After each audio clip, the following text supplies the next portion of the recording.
Boa tarde, boa noite para todos e todas as pessoas presentes.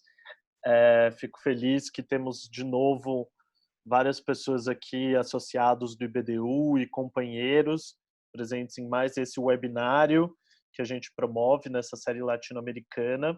Um prazer ter todos vocês aqui. Queria aproveitar e agradecer essa presença. E queria agradecer principalmente a iniciativa de Edésio, do Edésio Fernandes, que é nosso associado, e quem propôs essa série de webinários para discutir temas latino-americanos e como eles se relacionam com o atual contexto brasileiro e também com as questões do direito urbanístico e de política urbana no Brasil. Edésio, para variar, só elogios a essa iniciativa, tem sido muito bacana.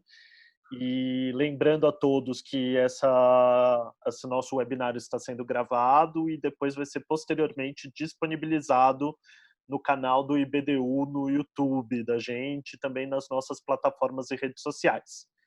Bom, dito isso, deixo aqui a palavra com o Edésio para conduzir os trabalhos hoje. Edésio, obrigado. Obrigado, Rodrigo. Boa tarde a todas e todas. Este é o nosso terceiro webinário. O primeiro foi sobre a Argentina e nós discutimos o novo Plano Nacional do Solo Urbano argentino, que é muito interessante, promissor e instigante.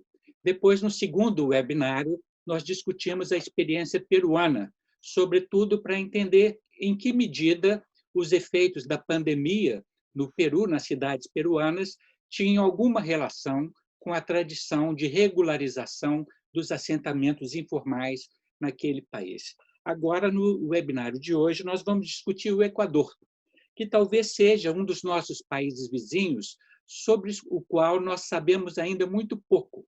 Nós sabemos muito pouco sobre a história urbana do Equador, sobre as políticas urbanas, sobre as questões que dominam, não é, o contexto do planejamento e da gestão de cidades no Equador. Talvez nós, no passado, soubéssemos um pouco mais sobre os processos de produção informal do espaço urbano no Equador, que, em alguma medida, são comparadas com aquilo que se passa em países vizinhos, especialmente no Peru, ainda que numa escala, imagino que bem menor.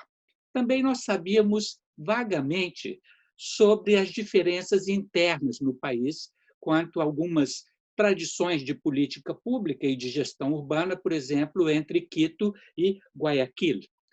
Mas nós fomos muito bem, positivamente surpreendidos com os processos sociopolíticos que levaram à aprovação da Constituição de 2008 no Equador, com uma série de novidades inovadoras, interessantes, que muito rapidamente passaram a dominar o imaginário internacional sobre a questão urbana, a questão, não é, do meio ambiente, a partir do novo paradigma que a Constituição do Equador estava oferecendo. Por exemplo, a ideia do buen vivir, que ganhou tanto espaço internacionalmente, não é, e que foi desde então, tem sido uma inspiração para discussões sobre um novo paradigma de organização socioeconômica, socioterritorial, da relação da sociedade com a natureza. Também a ênfase colocada na Constituição equatoriana na questão ambiental e o reconhecimento da natureza como um titular de direitos. Isso tem levado também a uma série de discussões e inspirado outras experiências em outros países. Não é? Também, especificamente, na Constituição de 2008, uma articulação muito explícita foi feita no Equador, que, aliás, é rara na experiência internacional, entre a função social da propriedade e a função ambiental da propriedade. Quer dizer, essa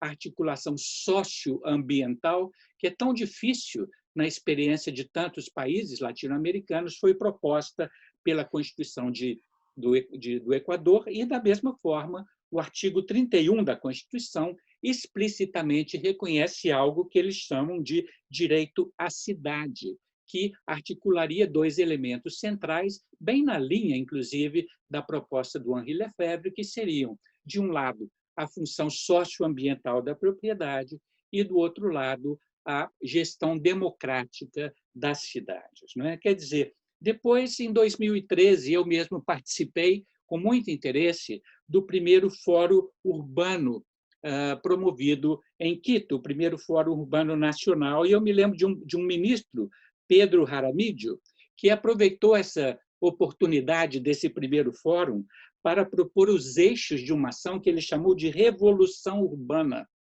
propondo, então, a criação de um projeto de lei, né, de uma lei de gestão e uso do solo, para regular e democratizar o acesso ao solo e à moradia no Equador. E eu me lembro também do destaque que ele colocou na importância de se oferecer alternativas à oferta de terrenos, pelo que ele chamou de traficantes de terras, quer dizer, um outro paradigma para produção do espaço e acesso ao solo e moradia. E essa lei prometida realmente foi aprovada em 2016, a Lei Orgânica de Ordenamento Territorial, Uso e Gestión del Suelo, que virou também muito rapidamente uma fonte de inspiração para debates por todos os países latino-americanos, muitos dos quais, na sua maioria, inclusive, não tem ainda uma lei nacional de ordenamento territorial e, sobretudo, fazendo essa articulação entre ordenamento territorial, uso do solo e gestão do solo. 2016 foi um ano importante também, quando em Quito se promoveu o encontro do sistema da ONU, capitaneado pela ONU Habitat, né, o Habitat 3, onde, muito inspirado pelo processo que estava ganhando fôlego no Equador, a nova agenda urbana, pela primeira vez, ainda que de uma forma oblíqua, de uma forma indireta, introduz a noção do direito à cidade. Contudo, em que pese todo esse movimento de ideias, toda essa produção legislativa, toda essa articulação sociopolítica no Equador, sobretudo nesse período entre 2008 e 2016, a verdade é que, visto de fora, nos parece que ainda muito pouco se avançou no país, no sentido de efetivamente oferecer alternativas à produção do espaço urbano e ao acesso ao solo e à moradia. Por exemplo, no contexto de cursos dos quais eu tenho participado, eu fico sempre impressionado com as apresentações dos colegas equatorianos quanto à temática da regularização de assentamentos informais, ao ver que a solução ainda sempre passa pela ideia da propriedade individual plena. Quer dizer, um país que propõe nacionalizar recursos, que propõe enfoques coletivos e interesses sociais, ainda no contexto urbano, muito dominado pela hegemonia da ideia da propriedade individual plena. E, aos poucos, começamos a ver também notícias sobre disputas internas, disputas sociopolíticas, disputas socioeconômicas, por exemplo, levando à autorização de exploração de recursos naturais em reservas indígenas, mudanças político-partidárias que levaram, inclusive, à ruptura na aliança do governo nacional e, mais recentemente, muito tristemente, no contexto da pandemia, né, as primeiras imagens que marcaram aí a reflexão sobre o efeito da pandemia na América Latina vieram de Guayaquil, imagens muito tristes sobre a crise, né, social, sanitária promovida no país, no contexto dos assentamentos informais ainda tão precários. Mais recentemente, tem havido também uma repercussão em vários países sobre propostas no Equador de reforma ou mesmo de revogação da lei de 2016 sobre ordenamento territorial e gestão do país. Então fica a pergunta, o que está acontecendo no Equador?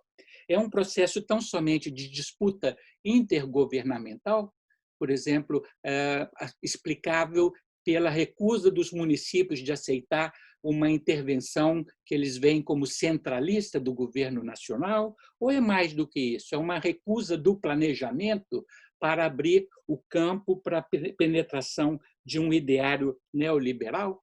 São questões que nos intrigam no Brasil e em outros países. Certamente está ficando claro que existe um descompasso forte no Equador entre uma ordem jurídico-constitucional urbanística, por um lado, e, por outro lado, a sua implementação, que tem sido objeto de disputas muito acirradas. A pergunta é: quais os fatores que levaram tanto à criação dessa ordem jurídica tão promissora, tão original, tão instigante e aos processos atuais de disputas, de conflitos que propõem, em alguma medida, até o próprio desmonte dessa ordem. Então, para entender essa dinâmica sociopolítica e socioterritorial do Equador, nós convidamos dois colegas muito queridos, Fernando Carrión, que é arquiteto, urbanista e cientista social, e também Arturo Mejía, que é jurista, advogado, para nos trazerem informações, alguns elementos para uma maior compreensão sobre esse momento que me parece um momento de impasse no Equador quanto à questão do tratamento jurídico, político e institucional da questão urbana, mais especialmente a questão do solo, do ordenamento territorial e das formas de democratização do acesso ao solo e da moradia na cidade. Então, sem mais, eu passo a palavra para o Fernando Carrión, agradecendo a presença e pedindo que ele fale em, no máximo, 20 minutos, para que depois o Arturo possa falar e nós tenhamos tempo significativo para um debate. Bueno, muy buenas tardes, queridos amigos en Brasil, acá en el Ecuador, que me imagino que también deben estar. Quiero ver si es que puedo subir un... Aquí está.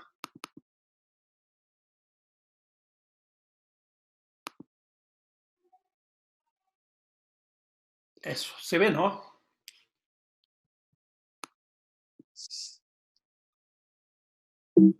Bien, lo que voy a poner a consideración de ustedes, lo que aparece en la pantalla, con el nombre del marco histórico de la legislación urbana en el Ecuador 2008-2016, que es en los mismos términos que Edesio ha planteado. Me parece que fue un proceso de producción muy rico en el país que generó una forma de llenar vacíos que el país no tenía y también no solo llenar esos vacíos, sino también mostrar un cambio respecto de la forma de conducción de las ciudades. Va a ser una introducción, una pequeña introducción y luego 4 temas que quiero formularlos.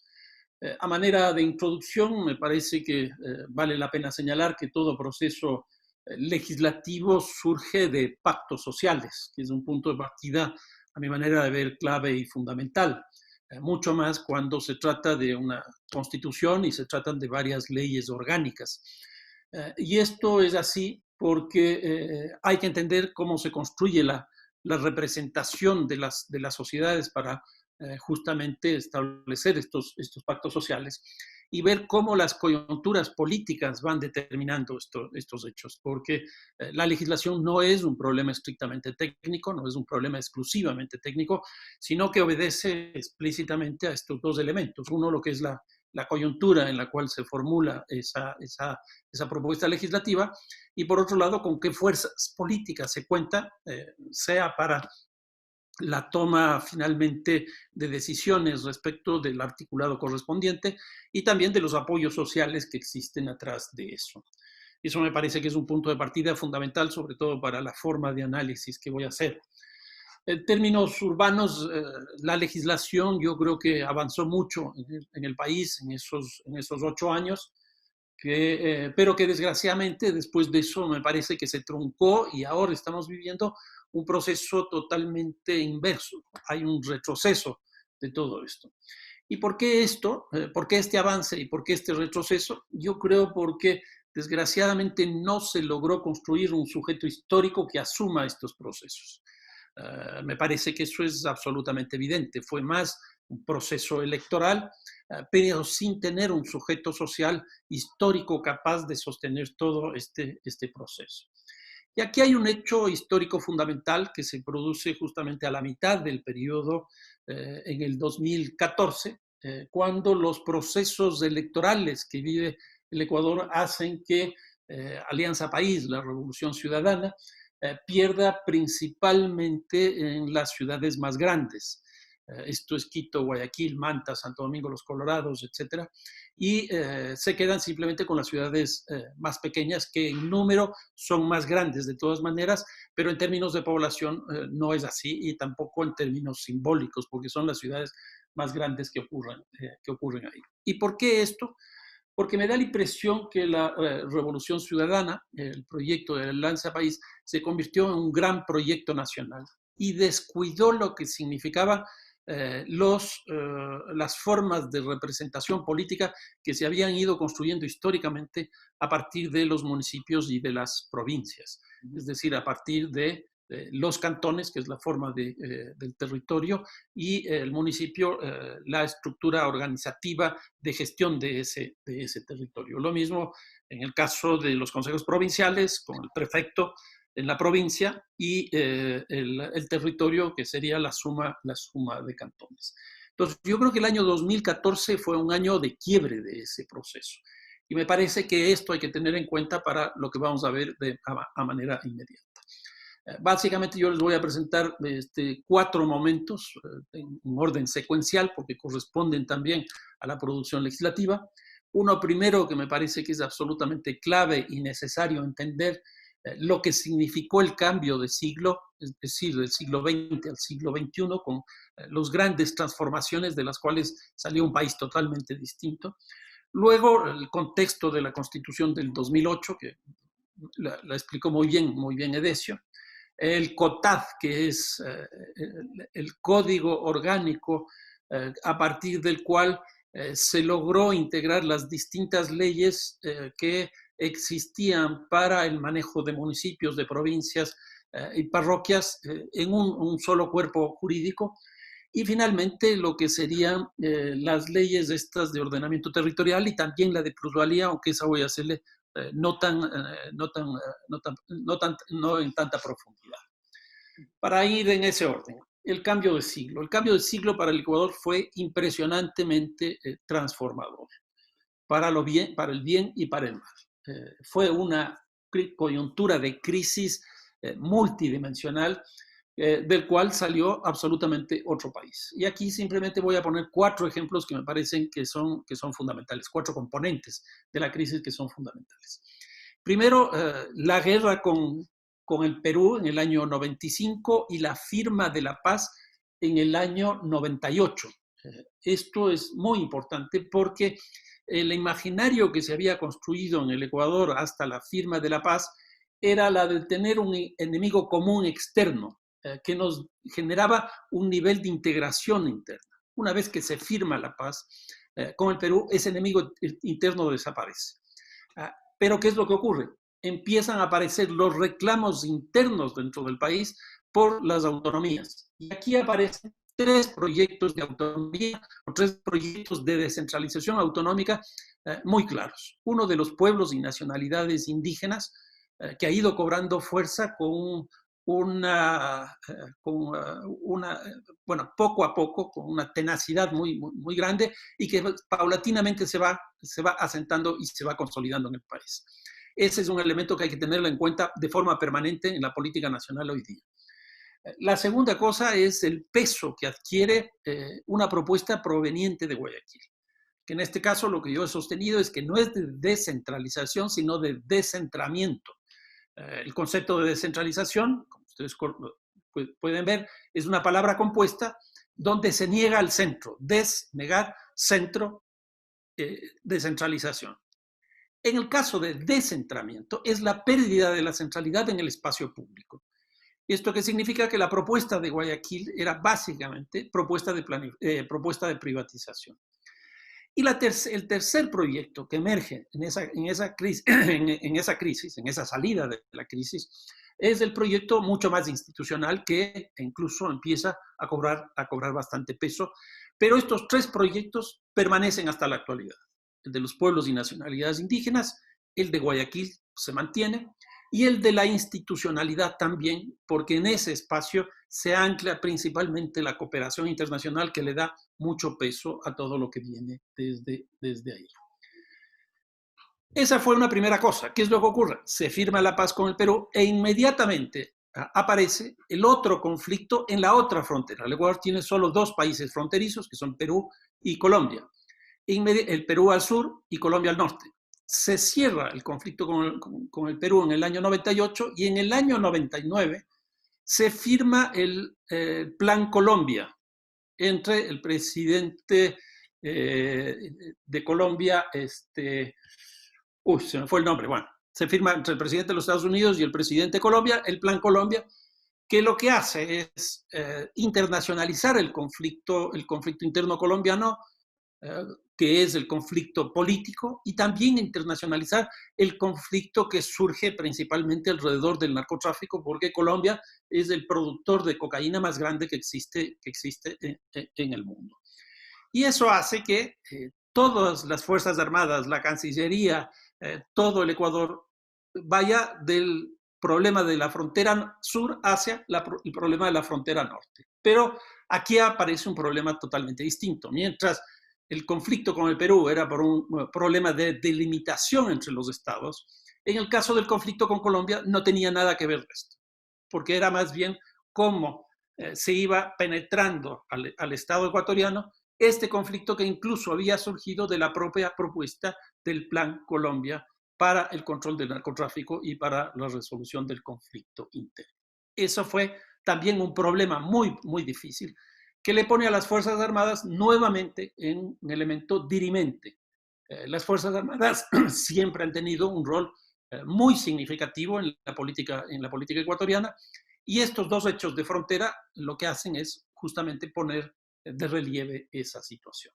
Un tercer fenómeno, que es la crisis económica, que surge del fenómeno del Niño y que le afecta principalmente a la costa, lo que produce es una crisis económica financiera, a diferencia de la que tenemos hoy día, que es de distinta naturaleza. En esa época fue principalmente una crisis financiera que le golpea principalmente a la banca de Guayaquil.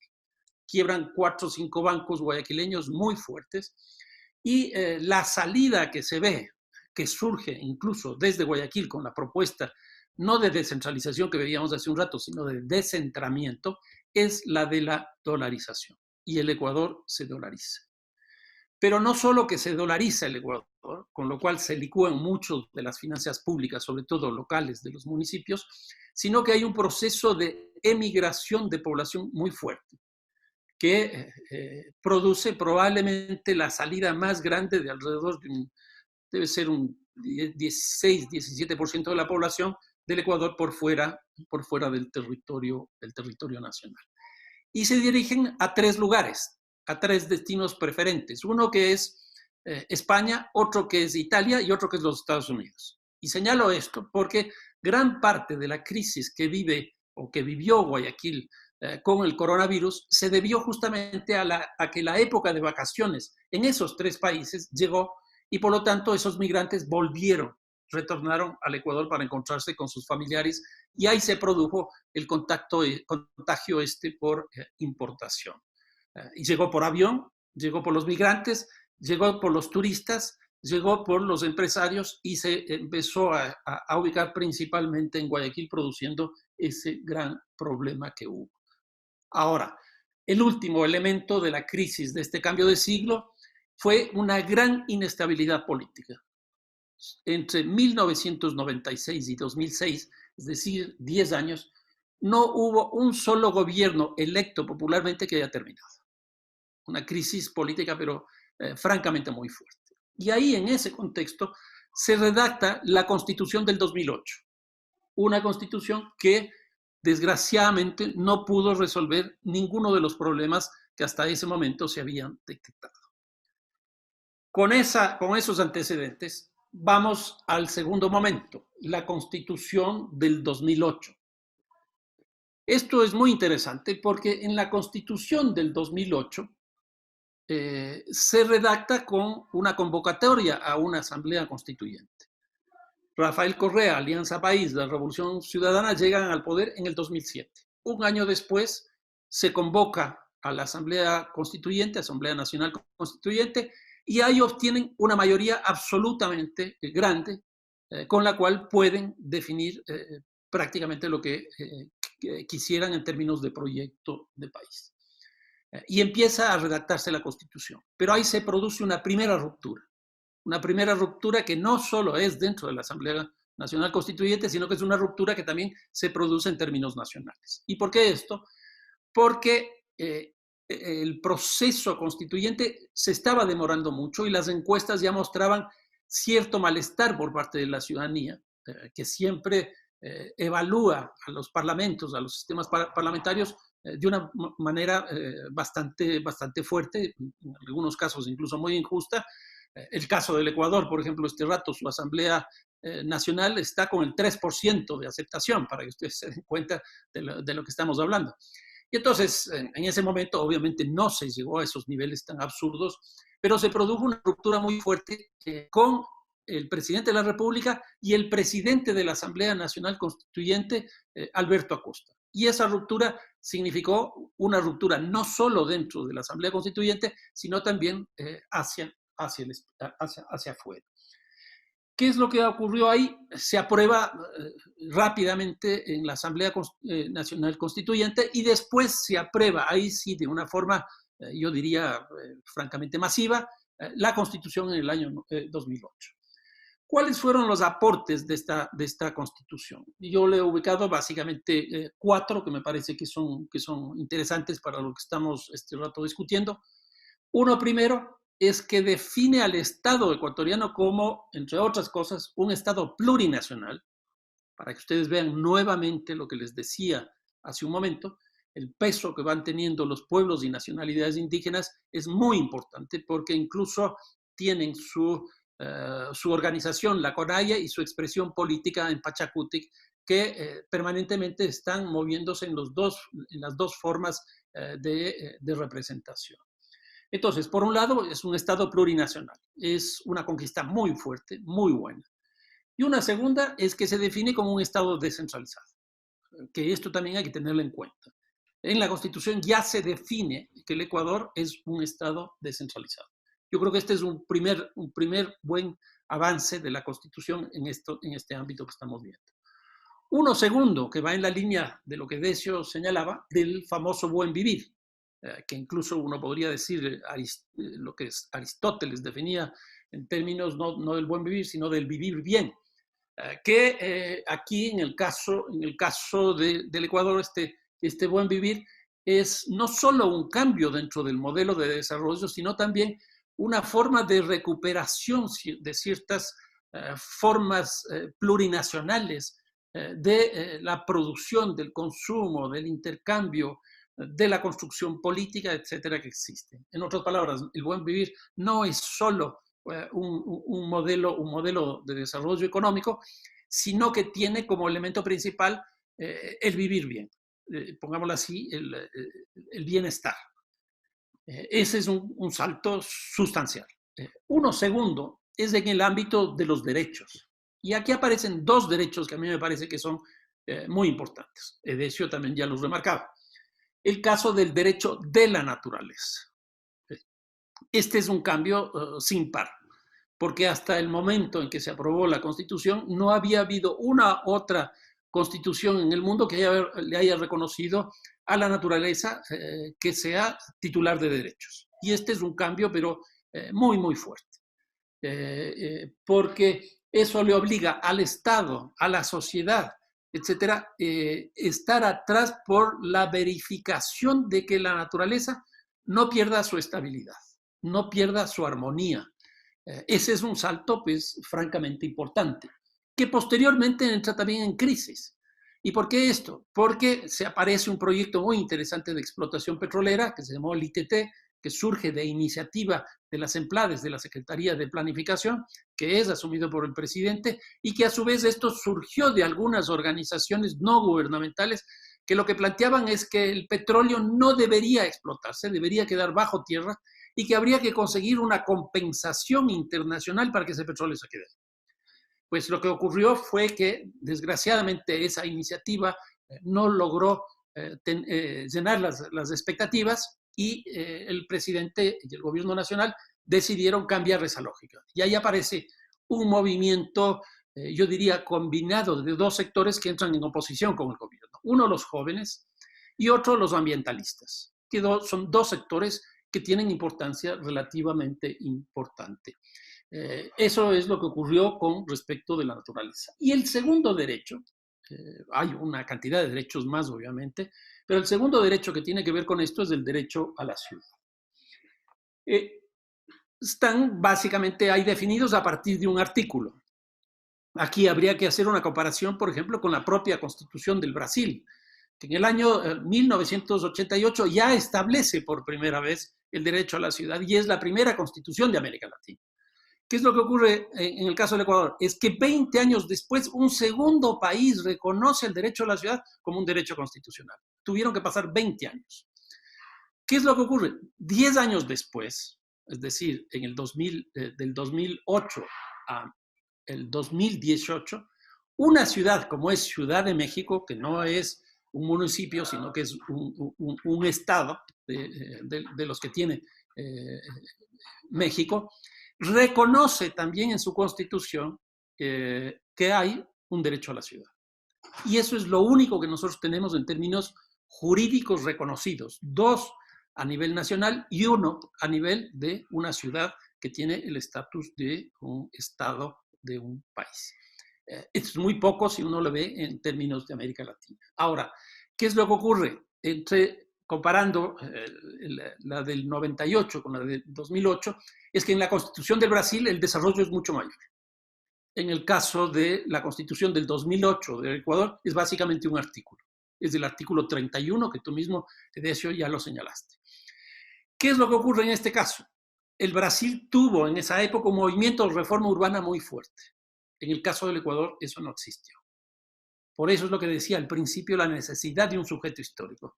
Detrás del derecho a la ciudad no hubo un sujeto social históricamente determinado que reivindique y que discuta la posibilidad de que ese articulado aparezca ahí o que aparezca un capítulo como pasa en la Constitución brasileña.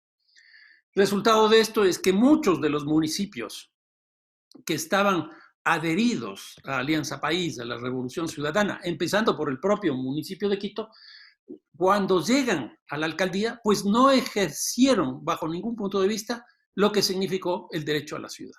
Por ejemplo, en el caso de Quito fue muy claro que lo que se centró fue en una lógica de proyectos, la construcción del aeropuerto y la construcción del metro, que si uno suma en términos presupuestarios esos dos, durante los 10 años, pues llega a ser más o menos un 45% los recursos que se van exclusivamente en esos dos proyectos. Si a eso se le suma gasto corriente, en términos de gasto de inversión, es francamente una cantidad muy pequeña. Yo no veo en el caso del Ecuador que haya habido un solo municipio que haya asumido ese articulado de forma explícita. Nuevamente, porque tras de eso no había un sujeto histórico que sea capaz de llevar adelante.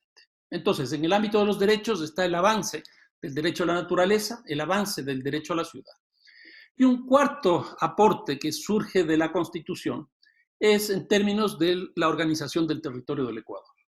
Y aquí, básicamente, lo que hace es establecer una diferencia que me parece que es muy importante entre lo que son los gobiernos autónomos descentralizados.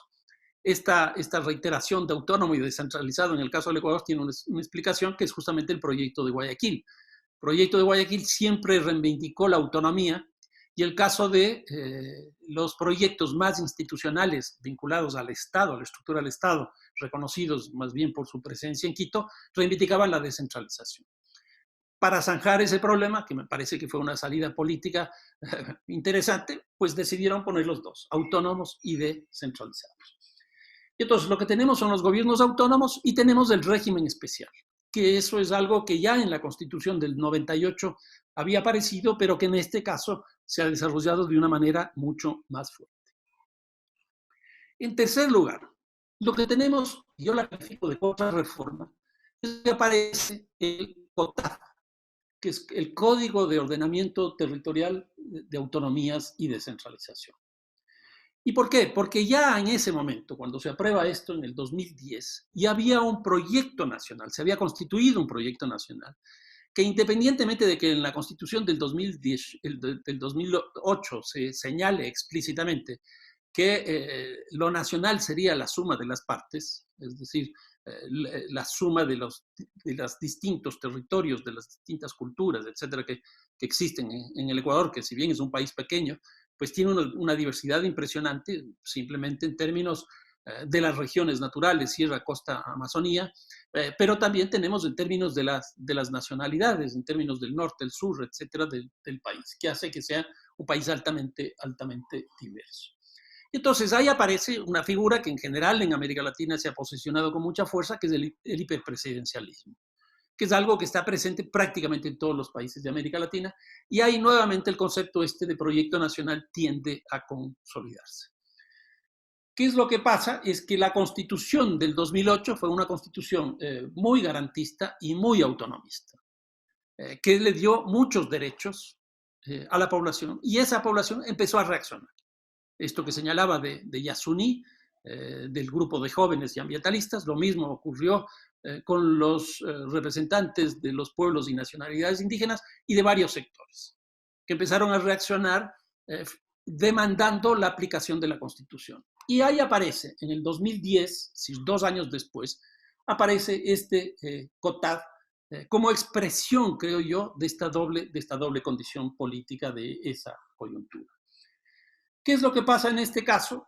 Yo creo que hay cosas interesantes, pero me parece que también hay retrocesos interesantes. Me parece que se logra finalmente articular los marcos jurídicos que estaban absolutamente independientes para municipios, para las provincias, para las parroquias, en uno solo, y eso me parece muy bien, por eso el nombre justamente de código.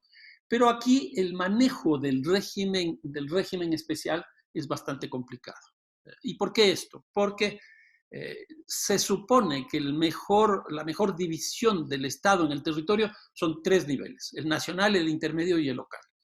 En el caso del Ecuador nosotros tenemos el nivel nacional, el nivel regional, el nivel provincial, el nivel cantonal y el nivel parroquial. Es decir, 5 niveles que serían del orden de la autonomía y la descentralización. Y luego de eso viene el régimen especial, con lo cual se complica todavía mucho más, porque tenemos circunscripciones indígenas, territoriales indígenas, que puede ser en el ámbito parroquial, puede ser en el ámbito cantonal y puede ser en el ámbito provincial.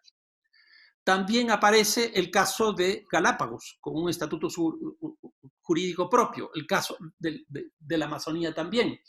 Las áreas metropolitanas, que pueden ser producto de las ciudades que tengan más del 7%, lo cual quiere decir exclusivamente Quito y Guayaquil y no otros conglomerados, y también la suma de cantones que pueden dar un área metropolitana o la suma de provincias que pueden dar una región. Esto se hace una cosa muy engorrosa porque para cada uno de esos niveles hay que establecer competencias, hay que establecer recursos, hay que establecer funciones, etcétera, etcétera. Y me parece que en ese ámbito la situación no es lo suficientemente feliz, tal como ha sido aquí planteado. Y una segunda cosa, si eso es en el ámbito del ordenamiento territorial, en el ámbito de lo que es la autonomía. Aquí lo que tenemos es que, y esta es una tendencia general que se desarrolló en América Latina, es que la descentralización fiscal estuvo básicamente establecida a partir de un porcentaje del presupuesto nacional. A mí me parece que eso ya ha mostrado que es absolutamente ineficiente porque eso se puede manejar o puede dar lugar a ciertas interpretaciones. Yo lo que creo aquí es que lo que se debería establecer es el incremento de la base tributaria local de los municipios. Les pongo un ejemplo. Los ingresos propios de los municipios son básicamente tasas, impuestos, rendimientos financieros, etcétera, de sus propios recursos. ¿Qué es lo que pasa con los impuestos? El impuesto predial es el impuesto fundamental de los municipios y lo fue siempre, históricamente. ¿Qué es lo que ocurre? Cuando surgió históricamente, ya ni siquiera en América Latina, sino principalmente en Europa, en Italia, era el impuesto a la economía de punta de aquella época que estaba vinculado a la tierra. Hoy día la tierra no es absolutamente nada que ver con los rendimientos económicos que pueden otros sectores de acumulación rendir. cuando yo veo la estructura del presupuesto del municipio de Quito, que de alguna manera la conozco porque he estado vinculado, solo se financia el 6% a partir de los ingresos prediales. Y el caso de Guayaquil, que es más interesante, se financia el 3.5% a través del impuesto predial.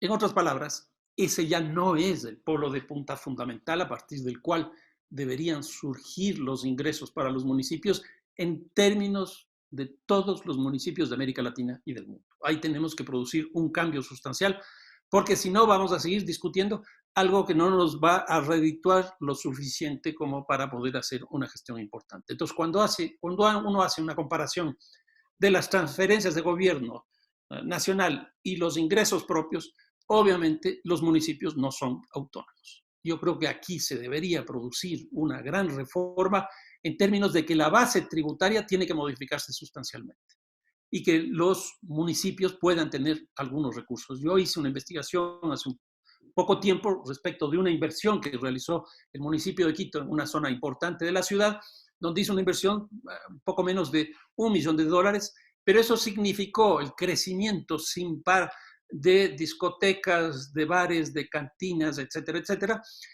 con lo cual esa inversión de $1 millón, algo se recuperó por la vía esta del impuesto predial, pero lo más interesante fue que el gobierno nacional, por la vía de el IVA, de los impuestos especiales, del impuesto al consumo, etcétera, fue el que más recursos obtuvo. En otras palabras, una inversión municipal, una inversión local, generó ingresos en el nivel nacional cuando uno supondría que la cosa debería ser totalmente al revés. Entonces, en términos de la autonomía, aquí hay un problema en términos económicos. Pero por otro lado, también hubo un proceso de centralización, al menos de tres competencias claves. Y la una que hoy día se ve con mucho más fuerza, que es educación, seguridad ciudadana y salud. Lo de salud hoy día es absolutamente evidente. Se ve claramente que el manejo, por lo menos, de la salud preventiva de la ciudad, de la salud primaria, eso debería ser absolutamente municipal. Eso es clarísimo. Pero tal como está este rato, esa es una competencia más bien del nivel nacional. Y aquí apareció también la definición de las rectorías. Y las rectorías, pues, recayeron en el nivel nacional. Entonces, nuevamente, esta noción del proyecto nacional tiene un peso absolutamente significativo. Y entro a la última lámina que quisiera también ponerles a consideración de ustedes, que son dos leyes que me parece que terminaron siendo algo solitarias, pero que son leyes absolutamente imprescindibles y me parece que las dos están ya perdiendo piso claramente. La una, pues ya fue derogada, que es la ley de plusvalías, que fue aprobada en el 2016, en diciembre del 2016, y la otra es la Ley de Ordenamiento Territorial, Uso y Gestión del Suelo, que fue aprobada en el mismo año, del 2016, en junio. Dos leyes que a mí me parece que son absolutamente necesarias, absolutamente imprescindibles, pero que las dos me da la impresión que con el cambio de conducción política de la presidencia de Correa hacia la presidencia de Lenín Moreno, pues estas dos leyes perdieron piso político.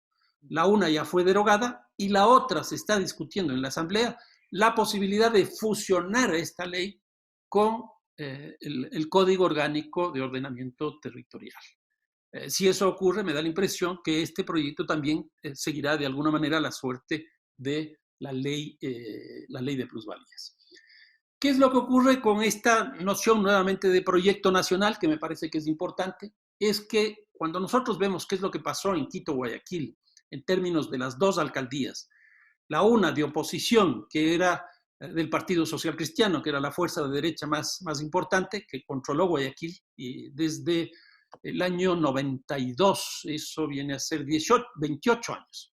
Un solo partido político en 28 años, 3 alcaldes diferentes, pero la misma tienda política. Impresionante. Entonces, ¿qué es lo que ocurrió? Guayaquil llegó a tener 2 alcaldes. Uno que era electo como alcalde y el otro que fue electo como presidente de la República, que llegaba todos los martes a la ciudad de Guayaquil Y ahí lo que hacía era inaugurar parques, inaugurar hospitales, inaugurar programas de vivienda, entregar tierra a la gente que no la tenía, etcétera, etcétera. Guayaquil tuvo 2 alcaldes. Y me parece que la población de Guayaquil entendió tan perfectamente bien eso, que cuando venía la elección de la alcaldía, elegía al que correspondía, y cuando venía la elección nacional de la presidencia de la República, elegía al que correspondía. Eligió siempre 2 alcaldes. En el caso de Quito fue distinto. Yo creo que aquí tuvimos una alcaldía híbrida, una alcaldía que se sobrepuso la una hacia la otra y donde de alguna manera la autonomía de la ciudad de Quito entró en una crisis muy fuerte. Se reprodujo el modelo de gobierno del nivel nacional en el local, exactamente igual, y se siguió las directrices que el presidente de la República daba. Por ejemplo, una cosa absolutamente anecdótica, el alcalde de la ciudad había hecho una encuesta virtual para definir el nombre del nuevo aeropuerto y ganó un nombre, que si no me equivoco se llamaba Mitad del Mundo, y en una sabatina, que eran las reuniones que los sábados organizaba el presidente de la República para pronunciarse sobre todos los temas, ahí explícitamente definió que el nombre del aeropuerto de Quito no se cambiaba y que se quedaba con el nombre de Mariscal Sucre. Pero eso fue una cosa. Otra cosa fue, por ejemplo, las plataformas gubernamentales, que fue una propuesta muy interesante en términos de reorganizar el aparato estatal en el espacio. Eran 5 plataformas y, bueno, se construyeron solo 2, pero el proyecto ese era nacional y el proyecto local era el del metro. No había correspondencia entre el uno y el otro. Claramente lo que existía aquí era una disintonía. Con lo cual, esta idea de la alcaldía híbrida fue muy clara, a diferencia de lo que existe en Guayaquil. Esto condujo justamente a lo que señalaba al principio, que en el 2014 las elecciones locales se las pierdan. Los municipios cambiaron de mano. En el caso del municipio de Quito pasó directamente hacia la derecha, en el caso de Guayaquil se mantuvo como se mantiene hasta el momento actual. ¿Qué es lo que nos planteaba la ley orgánica? Bueno, de esto Arturo conoce mucho más porque es uno de los autores de esto. Yo creo que aquí hay cosas muy interesantes. Una primera es que me parece que llena un gran vacío que el Ecuador no tenía, que el Ecuador tenía, un vacío muy grande, que ya otros países lo tenían. Por ejemplo, el propio caso de Brasil, en el 2001, ya tenía el Estatuto de las Ciudades como norma general. México tenía también su reglamentación, Colombia la suya, Chile la suya, el Ecuador no tenía. Entonces, el Ecuador llena ese vacío con esta norma general. ¿Qué define? Como conclusión. Bueno, está bien. Aquí se desarrolla cosas interesantes sobre el mercado del suelo, alrededor de cargas y beneficios, algo un poco más sobre el derecho a la ciudad, donde aparece esta función social del espacio, la necesidad de regular el mercado del suelo, el valor del suelo, que aquí lo lógico hubiera sido articular más bien la ley de plusvalías y no que aparezca como otra. Y finalmente, pues aparecen las determinaciones explícitas para que todos los municipios puedan tener sus planes de uso y gestión del suelo. Desgraciadamente, como decía, y con esto termino, esta ley que fue aprobada tuvo por un lado una estructura nacional que era una superintendencia que fue muy criticada y que es el elemento principal de disonancia respecto a esta ley. Y la otra cosa es que desgraciadamente me parece que esta ley va a terminar siendo fusionada con el COTAD. Bien, estas eran algunas ideas que quería poner a consideración de ustedes. Muchísimas gracias, Edesio. Gracias, Fernando. ¿Puedes cerrar el PowerPoint? Sí, claro, si es que puedo. Sí. Arturo, por favor. Muchas gracias. Buenas tardes, noches y más noches contigo, Edesio, y con todos. Muchas gracias por haberme permitido compartir un espacio de discusión acerca de un tema tan importante como es el tema del ordenamiento territorial y la planeación urbanística. Quisiera bajar un poquito la escala de lo que hizo Fernando hace 2 minutos y contarles un poco cuál es la lógica de la problemática del ordenamiento territorial en el país.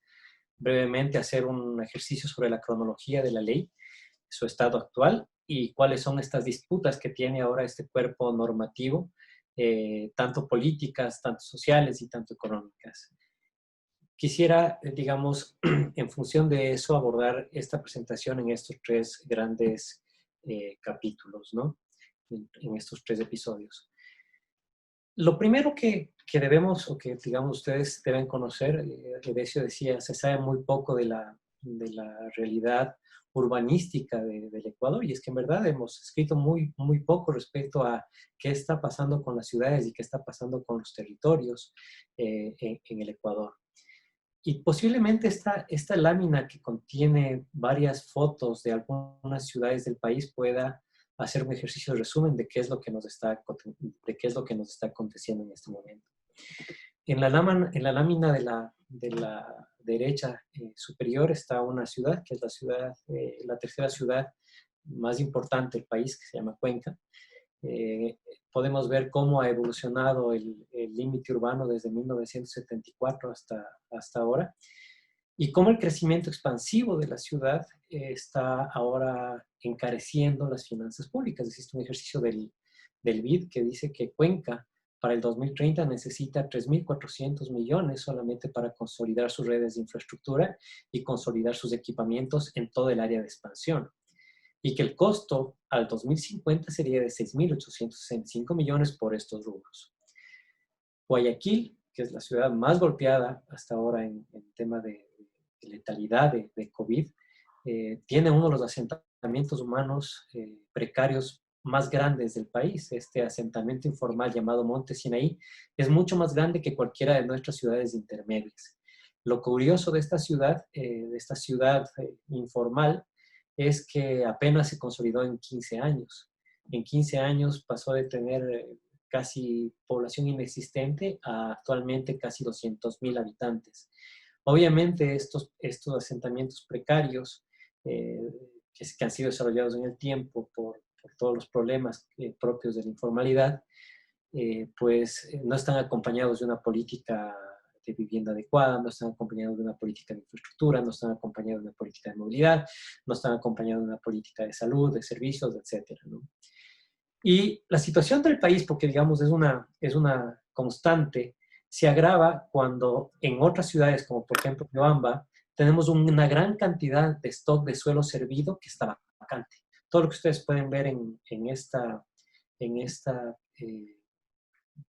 imagen que estoy señalando ahora, tiene que ver con una ciudad intermedia del país, y todos estos suelos que están pintados con verde son suelos que están vacíos, pero que se encuentran totalmente servidos. Sin embargo, el crecimiento de las ciudades sigue siendo un crecimiento periférico, y la tendencia de todas las ciudades es cada vez consolidar menos densidad. Tenemos un promedio de ciudades en el país de 45 a 60 habitantes por hectárea, una densidad muy baja para toda la disponibilidad de servicios que tenemos. Y también reconocer que, como les decía hace un momento, tenemos un alto stock de suelo que no está siendo ocupado y que está siendo servido por la especulación. Solo en Cuenca, en la primera ciudad que les mencioné, tenemos alrededor de 500 hectáreas dentro del suelo urbano que están servidas y que no están siendo desarrolladas, es decir, que están vacías.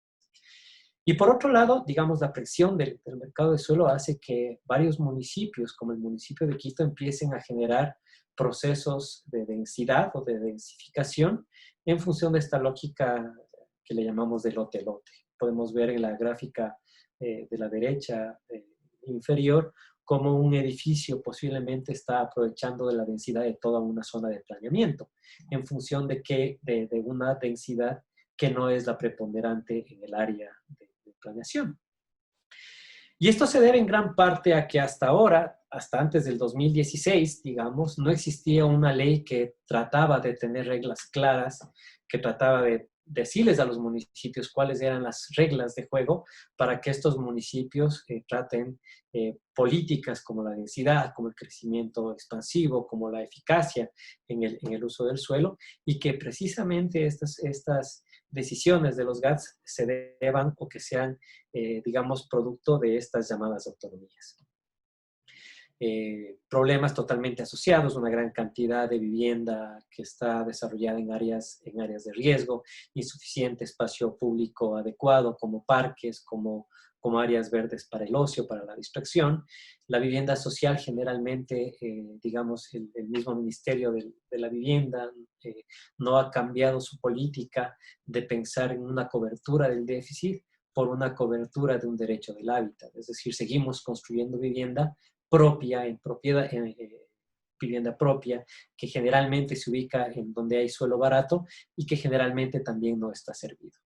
Esto también ha acarreado, digamos, que por el hecho de cumplir esta lógica de cobertura del derecho a la vivienda, se generen problemas asociados como la inseguridad, como la guetificación, como la segregación social y espacial de estos proyectos de vivienda. Cada vez tenemos otro problema complicado también, que es el consumo de suelos productivos para actividades que no son propias de este tipo de suelos, como la urbanización, como la ocupación de estos suelos para la industria, lo que hace que haya un desbalance total en este equilibrio urbano-rural de los territorios. Es importante que ustedes conozcan que en Ecuador los municipios tienen competencia sobre su suelo urbano y sobre su suelo rural. Es decir, los planes que desarrollan los cantones deben precisamente hacer este ejercicio de tener un equilibrio entre lo que se dispone para el uso de los suelos productivos, agropecuarios y de protección, y hasta dónde llega esa mancha urbana, lo cual, digamos, mirado desde un punto de vista orgánico de la organicidad de la planificación del desarrollo, pues es adecuado. Aquí les quiero dejar solamente un gráfico que trata de explicar cómo están varias ciudades del país desarrollando o tomando la decisión de crecimiento en sus suelos urbanos. Muchas de ellas inclusive duplican, como en el caso de Loja, ustedes pueden ver, duplican el suelo que se han demorado en consolidar 470 años. Sin embargo, la presión inmobiliaria, la presión por tener procesos de fraccionamientos del suelo, hace que los consejos municipales sigan expandiendo suelo sin que tengan una noción mínima de cómo se va a financiar la infraestructura de esos suelos. Sin embargo, aquí está como o quizás el principal problema para la sostenibilidad de las ciudades es la excesiva toma de decisiones por parte de los municipios en cuanto a la incorporación de suelo urbano. Si queremos hablar de sostenibilidad, si queremos hablar de resiliencia, estos conceptos que están muy de moda ahora, pues no podemos abordar estas discusiones sin pensar cuánto es la disponibilidad del suelo y del suelo adecuado con servicios para las ciudades. Creo que este es posiblemente el principal problema del país, la ineficiencia en el consumo del suelo servido. Luego de esto, quisiera que ustedes miren, he hecho un pequeño ejercicio de qué es lo que pasó en Guayaquil.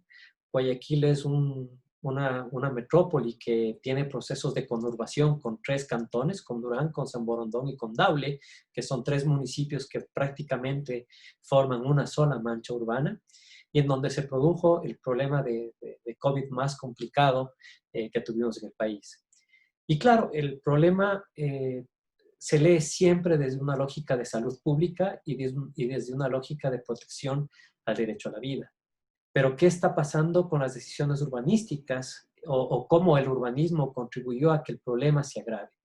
He hecho un ejercicio muy básico de compacidad, es decir, he mapeado los hospitales públicos de la ciudad, no están mapeadas las clínicas privadas, para saber en dónde están ubicados espacialmente estos hospitales en función de un ejercicio de compacidad. Es decir, la mancha roja más grande es aquella mancha de cercanías que está a 5 kilómetros, y la mancha verde es la que tiene un acceso de caminabilidad, es decir, a donde uno puede llegar a un hospital transportándose por sus propios medios, es decir, a pies.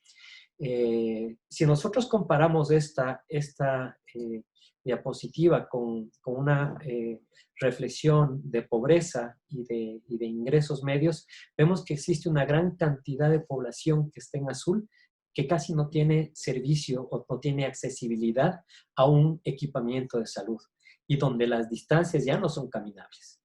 Por supuesto, hay que entender que si hacemos un análisis mucho más extenso de esta ciudad y si cruzamos las líneas de transporte masivo que en pleno brote de pandemia no funcionaban, pues vamos a ver que si una persona estaba enferma de COVID en todas estas áreas azules, pues era muy difícil llegar a un centro de salud por sus propios medios, es decir, caminando o entendiendo que las personas de bajos recursos económicos no tienen acceso a una movilidad particular motorizada.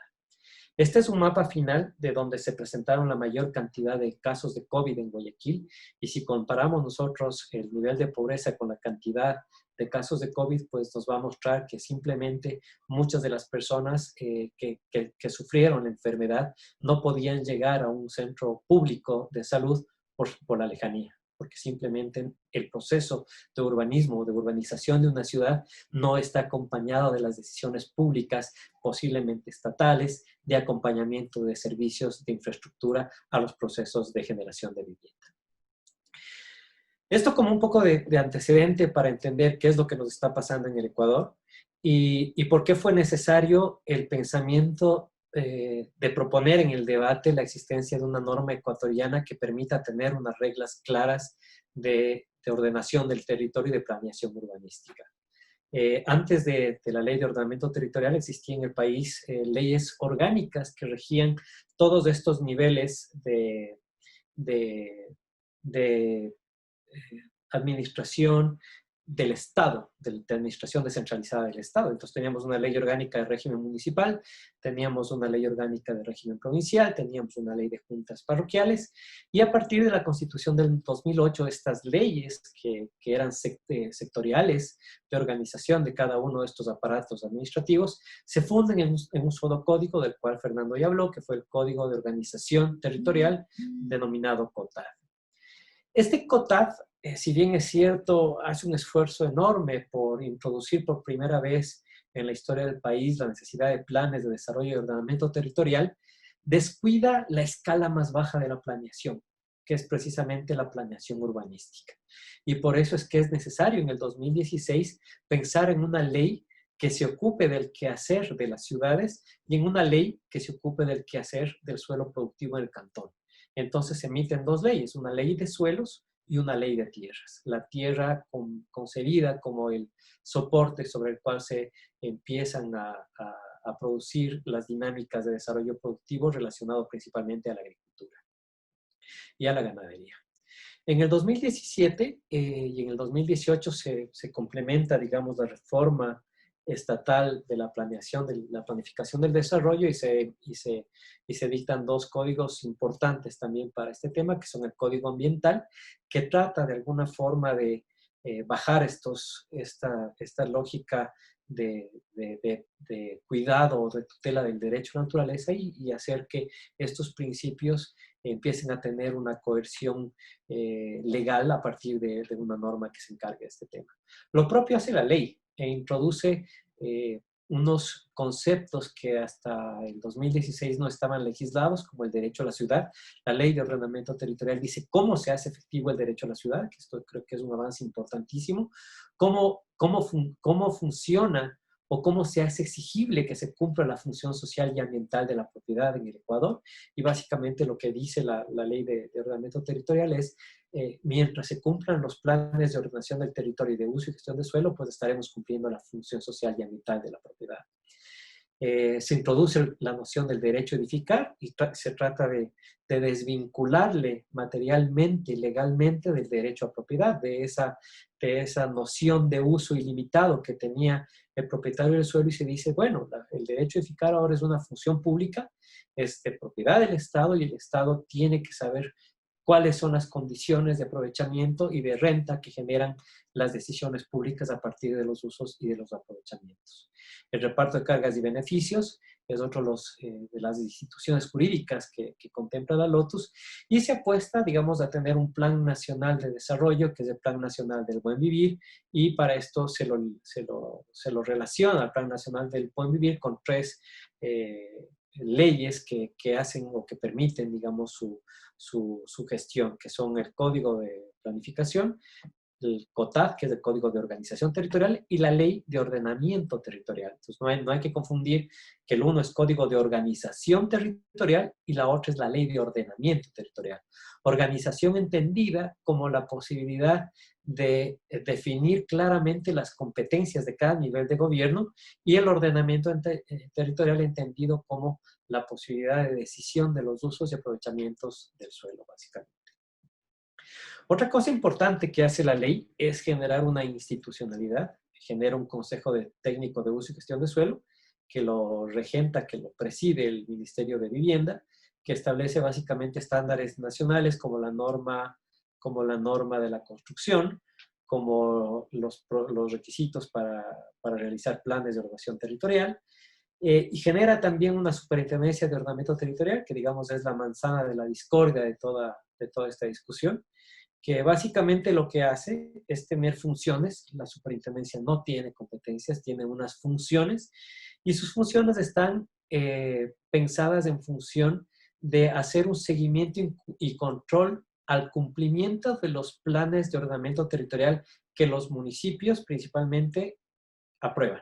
Es decir, el control de la superintendencia empieza cuando termina la capacidad de decisión de los municipios dentro de sus territorios. Genera también un último aparato administrativo, que es el Sistema Nacional de Catastro, que básicamente está pensado para ser un repositorio nacional y generar unos estándares nacionales de valoración y de relevamiento. La ley luego tiene una segunda parte, y es generar la lógica de estandarización de planes en el país.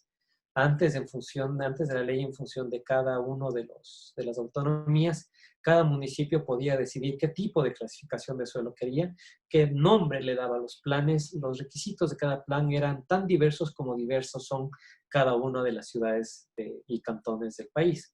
Entonces, el ejercicio que hace la LOTUS es estandarizar los planes directores y los clasifica en dos. El PDOT, que es la Política de Desarrollo y Ordenamiento Territorial, y en el cual está plasmada la política de inversión, los planes de inversión del gobierno descentralizado, y un plan de uso y gestión de suelo, que es esta norma reguladora de los usos y de los aprovechamientos del plan. Esto recién empieza a ser exigible, o iba a ser exigible en el 2020. Apuesta también la ley a tener una lógica de planificación a baja escala, a tener una planificación a detalles a partir de planes parciales. Es bueno que ustedes sepan que la Ley de Ordenamiento Territorial tuvo 4 influencias: la ley española del 56, la ley 388 colombiana, el Estatuto de la Ciudad brasileño, y parte también de la ley japonesa de reajustes de suelo. A partir de estas influencias se adquiere o se trata de incluir dentro de la norma ciertas herramientas que se han mirado con muy buenos ojos y que se ha pensado que son exitosas, como por ejemplo la creación de la figura de 6 para generar suelo adecuado, integrado en áreas de la ciudad a partir de vivienda de interés social.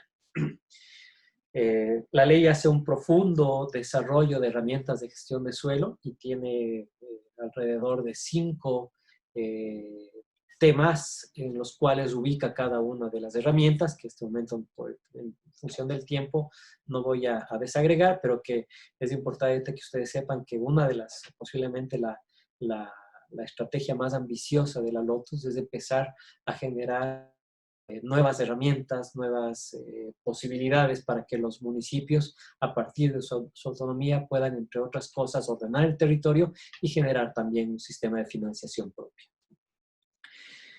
A partir de estos contenidos de la norma, obviamente por el traspaso de gobierno se generan unas disputas, ¿no? Y estas disputas van desde disputas sociales hasta disputas económicas y, por supuesto, disputas políticas. La resistencia al cambio es uno de los problemas sociales más complejos de la ley. Digamos, todavía no estamos preparados para entender que la propiedad privada es ilimitada. Una de las grandes discusiones es pensar que el propietario del suelo debe sujetarse a las normas que establece la sociedad en su conjunto a partir de los planes, y digamos, esta es una de las grandes, de los grandes problemáticas que ha surgido en la aplicación de la norma. La autonomía ilimitada de los gobiernos locales. Los gobiernos locales no quieren control, no quieren que haya esta superintendencia de ordenación territorial, y a partir de esto existió una presión política, digamos. La presión del mercado por la desregulación. El mercado cada vez, sobre todo inmobiliario, quiere tener menos reglas de juego, quiere tener mayor capacidad de aprovechamiento del suelo, y pues esto tiene que ver con un tema de desequilibrio de las reglas de juego en el territorio, ¿no? La disputa por la renta del suelo, por supuesto, no es un tema ajeno solamente al Ecuador, es una discusión que está presente en toda Latinoamérica, y de hecho se emitió en el 2016, como dijo Fernando, una ley de plusvalías. Lo curioso es que la ley de plusvalías nunca fue aplicada, nunca hubo, de las investigaciones que hemos hecho, nunca hubo un solo predio que haya pagado este impuesto. Sin embargo, se derogó. Entonces no tenemos la capacidad de evaluación para saber si la ley tuvo un efecto positivo o negativo, porque simplemente nunca funcionó y se la derogó. Y la disputa política está en función del cambio de gobierno, digamos, de pasar de un gobierno que apostaba a la planificación.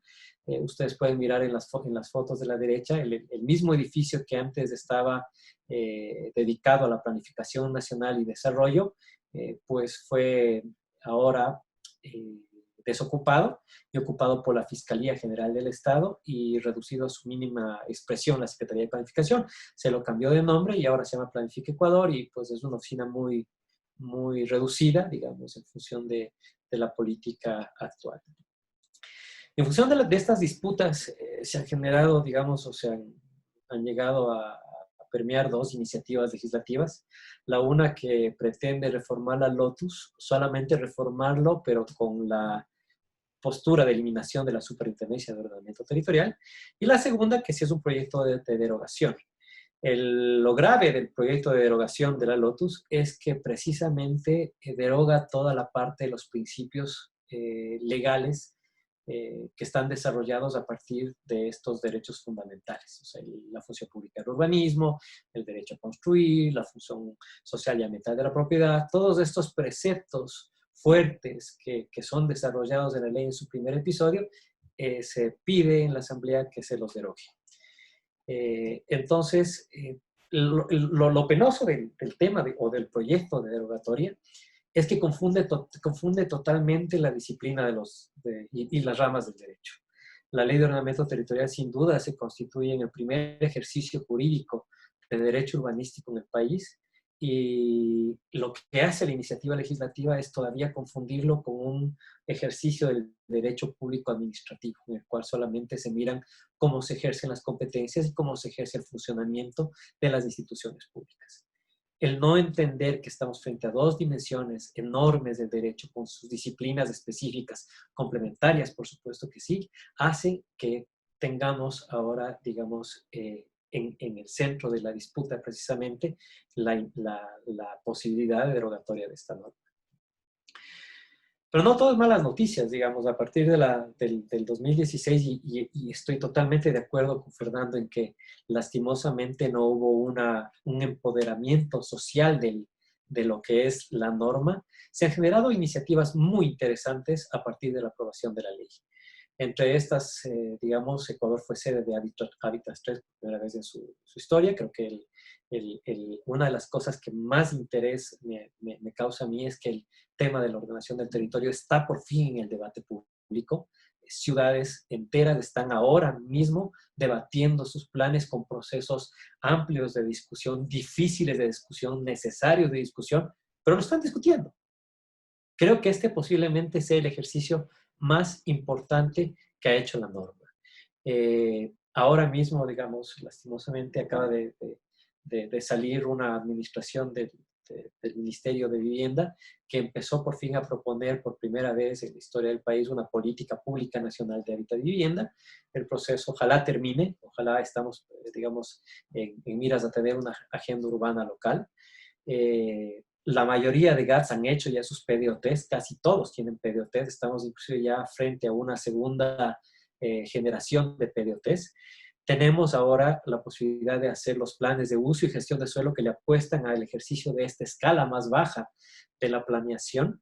El plazo era 2020 para tener estos planes, pero por tema de pandemia existe una disposición de que se conceda un año adicional cuando termine la emergencia para que los municipios presenten sus planes.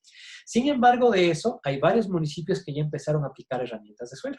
Curiosamente, uno de los municipios que más han aplicado, por ejemplo, anuncio de proyecto, es la ciudad de Guayaquil, que en teoría estaba en contra de toda esta reforma urbanística. El municipio que más ha aplicado y que más ha hecho oficiosa esta herramienta es el municipio de Guayaquil.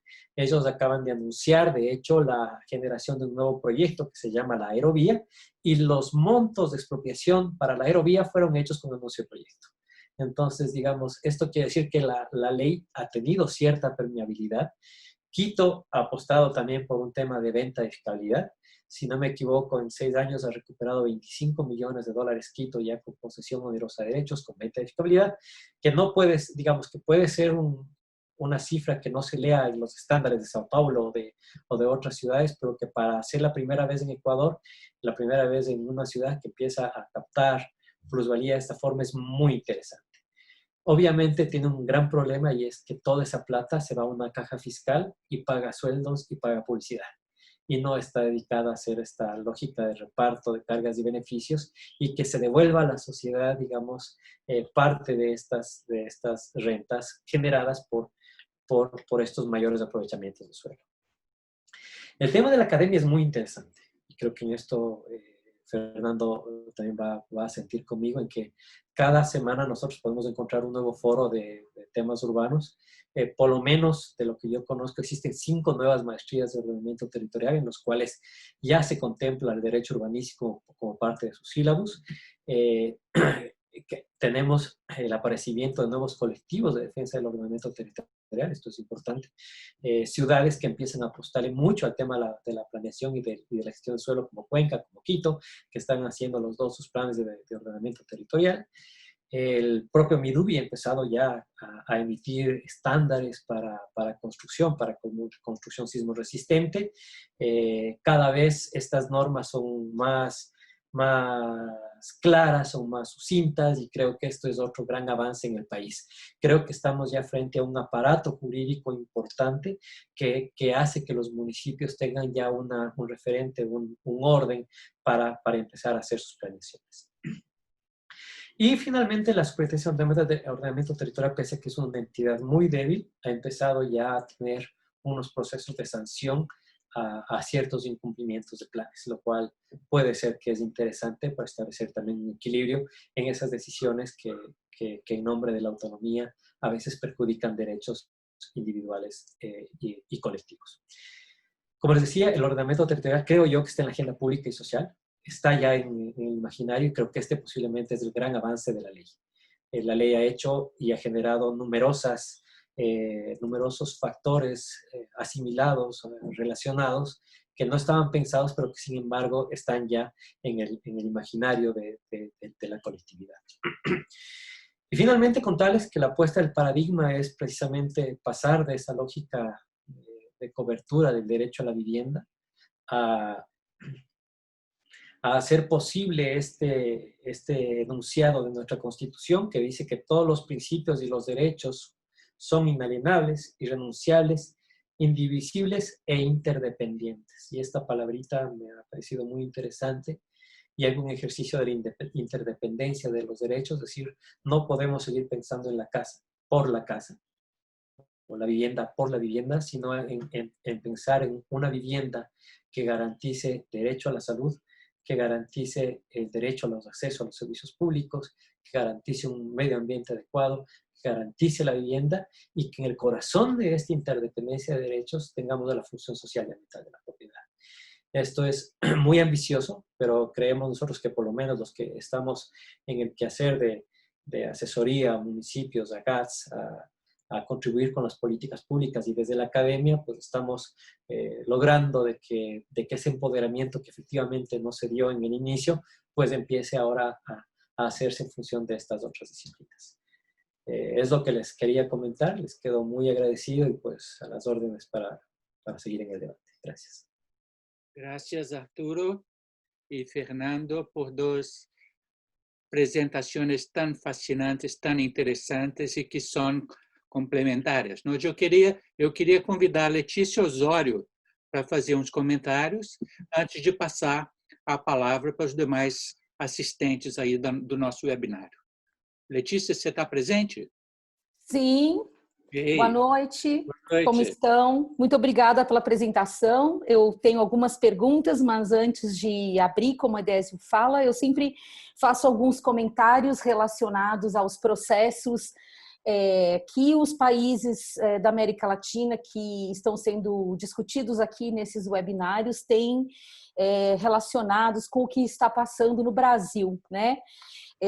O que estamos vivendo no Brasil hoje é um processo também de desregulamentação, não apenas da legislação urbanística, mas também da própria Constituição. Isso veio ocorrendo desde 1916, depois do impeachment da presidenta Dilma, mas com o tema do Covid, a desregulamentação ela adquiriu um passo muito mais acelerado, e não somente em nível nacional, mas também em nível municipal. É o que nós estamos chamando aqui no Brasil de boiada urbanística, fazendo referência a uma expressão utilizada pelo pelo antiministro do Meio Ambiente, em que ele, em uma reunião ministerial, disse que, enquanto a imprensa está dedicada aos temas do Covid, o governo poderia aproveitar para passar a legislação e as normas relativas à desregulamentação. E isso não está acontecendo somente em nível, na questão ambiental, mas também na questão urbanística. Eu só vou dar um exemplo muito recente, que foi a aprovação aqui no município do Rio de Janeiro do projeto de lei 174, do projeto de lei complementar 174 desse ano. Ele é parte de um outro projeto de lei complementar que foi aprovado no ano passado. Foi aprovado, ele ainda não tem número de lei, ele foi aprovado dia 28 de julho. E esse projeto, por exemplo, ele é completamente na contramão do Estatuto da Cidade, também da Constituição. Ele estabelece, na verdade, um instrumento de arrecadação aprovado por meio da flexibilização do licenciamento e regularização de construções, por meio de contrapartidas financeiras, né? Então, construir mais e regularizar mais em caráter excepcional, pagando. Mas os impactos dessa mudança, que tem um prazo de 2 meses, eles são extensivos no tempo e no território. E todas essas mudanças, elas são feitas em caráter de regime urgente, justificando que esses recursos têm que ser investidos no combate ao Covid. Ao mesmo tempo, não há nenhum instrumento de controle social que garanta uma transparência tanto dos estudos que se chegaram a essa legislação, que são praticamente nulos, como também como ela vai ser aplicada, como esses recursos vão ser monitorados. Além disso, há também vários outros, eu não vou entrar aqui em detalhe, e principalmente uma emenda constitucional, a PEC 80, que ela justamente visa implodir, detonar o conceito da função social da propriedade, estabelecendo uma desapropriação por valor de mercado e pagamento prévio, que é contrário ao que está previsto na Constituição. Aqui os movimentos eles são muito bravos, aguerridos, a sociedade civil é bastante organizada e está mesmo no meio da pandemia tentando fazer frente a isso. E para concluir, daí eu já também aproveito para fazer uma pergunta, mas para concluir eu gostaria de mencionar que o IBDU está colocou no ar um banco de dados, está fazendo toda uma análise, um levantamento sobre iniciativas do direito urbanístico e Covid, né, são fazendo um levantamento de iniciativas da sociedade civil, de iniciativas normativas, iniciativas da Defensoria Pública e do Ministério Público. Então, são iniciativas tanto que visam regredir o direito, como também iniciativas que visam garantir direitos a grupos vulneráveis, a populações em risco nesse contexto da Covid. Então, é muito importante essa discussão sobre o Equador para a gente também poder compreender como que isso está sendo tratado em outros países nesse contexto de pandemia. E eu aproveito já para fazer a minha pergunta, que é justamente sobre esse tema de que no Equador não há um movimento de reforma urbana que dê sustentabilidade à implementação dessa legislação, que leve isso adiante. Eu gostaria de saber um pouco como foi a participação popular na aprovação dessa legislação de 2016, né? Então, se não há esse movimento, essa falta de um sujeito social histórico, como que essa lei foi aprovada, e também se ela estabelece algum mecanismo de participação, por exemplo, esse Conselho Técnico de Uso e Gestão do Solo, se existe participação popular e como que ela pode ser exercida através dos mecanismos da legislação. Muito obrigada. Excelente. Vamos fazer uma rodada de perguntas antes de passar a palavra para o Fernando e para o Arturo. Tem mais alguém interessado de fazer comentários, perguntas, pedidos de esclarecimentos? Eu também já queria pedir, então, a Arturo e Fernando que falassem um pouco também das reações do Poder Judiciário no Equador a todas essas tentativas de inovação da ordem constitucional, da ordem jurídica, de mudanças de paradigmas que são, em última análise, também paradigmas jurídicos tradicionais. Como tem sido a reação dos juízes, dos tribunais, né, de modo geral, em termos também das questões constitucionais e quanto a temas de disputas específicas de projetos ou ações governamentais. Mas alguém quer perguntar, falar alguma coisa?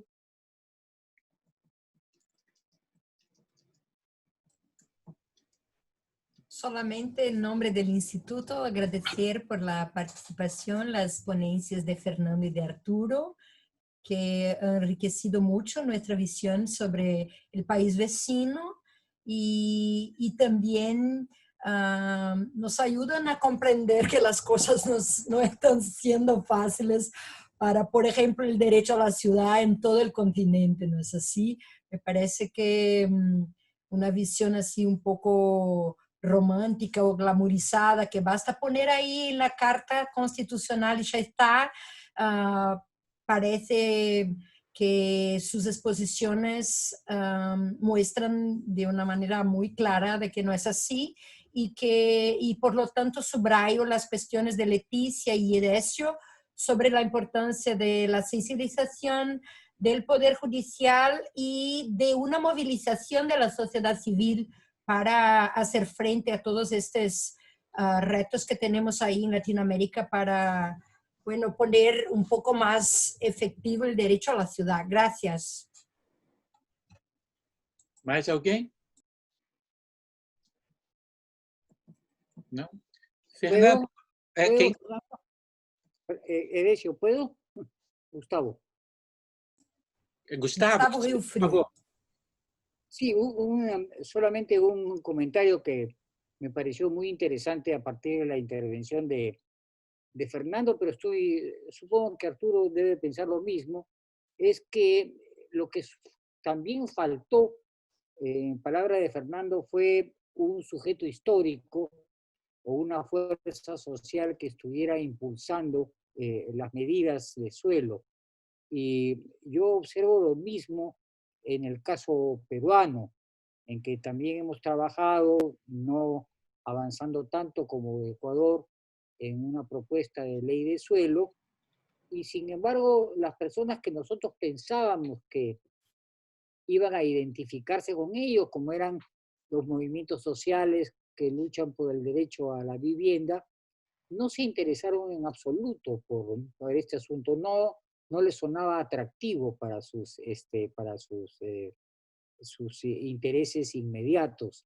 Entonces el tema parecía confinado a una discusión jurídica entre las posiciones más tradicionales y retrógradas contra una mirada del derecho a la ciudad y con una interpretación pues mucho más de derecho urbanístico, como tanto han trabajado Betania y Edesio, de lo que es el derecho urbanístico.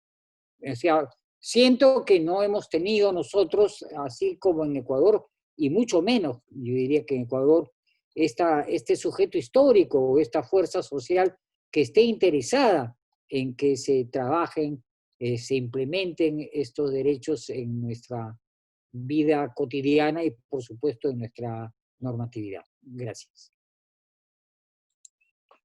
Muito bem. Fernando, você queres contestar? No sé si contestar, pero sí hablar. Sí.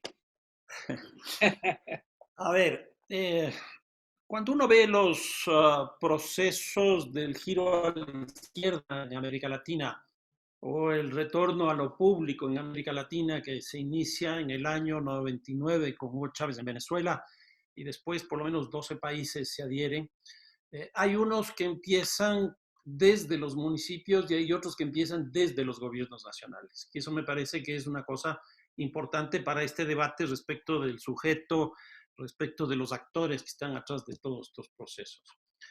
Cuando uno ve, yo diría, los casos que nacen desde lo nacional, está el caso de Venezuela y está el caso de Ecuador.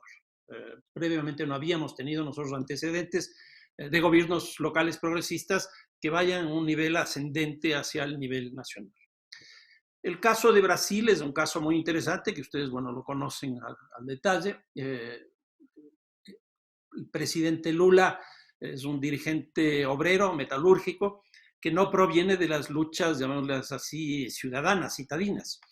Pero lo que sí tenemos desde la época de la dictadura es un gran peso en las luchas urbanas que se van recluyendo en los municipios. Y los municipios poco a poco van entrando en un giro hacia la izquierda bastante interesante, con propuestas que surgen incluso desde las bases populares. Está, por ejemplo, el caso del presupuesto participativo, que no puede quedarse por fuera de esto, que es una reivindicación muy importante que llega a niveles pues, claves. El caso de pues Argentina, Kirchner viene desde concejal, luego alcalde y luego presidente de la República. Y entonces eso hace también que haya una presencia que va desde lo local hacia lo nacional. Quizás el más sintomático sea el caso uruguayo, donde hasta ahora, bueno, vamos a ver qué pasa en las elecciones de noviembre, hasta ahora el Frente Amplio ha sostenido durante casi 30 años la alcaldía de Montevideo y ese fue el salto que le permitió primero a Tabaré Vázquez y después a Pepe Mujica llegar a la presidencia. En el caso de los países, como decía, que empiezan más bien desde lo nacional hacia lo local, en general han habido estos conflictos de lo nacional hacia lo local. Y yo creo que ese es un punto de partida importante para este debate respecto de si hay sujeto histórico, etcétera, etcétera, porque habría que anclarle en ese proceso. Aquí una segunda cosa que va en la misma línea. El COVID-19, entre otras cosas, lo que ha hecho es transparentar muchos de los problemas que se venían arrastrando desde atrás. ¿A qué voy yo con esto? En el caso del Ecuador, que es el que más conozco, les quiero poner de ejemplo, pero probablemente ustedes van a ver reflejado algunas de las cosas que están viviendo en sus respectivos países. El Ecuador tiene, en la época post-correísta, digámoslo así, después del 2017, tiene en este momento nada más ni nada menos que 283 operadores políticos reconocidos por el Consejo Nacional Electoral. 283 organizaciones.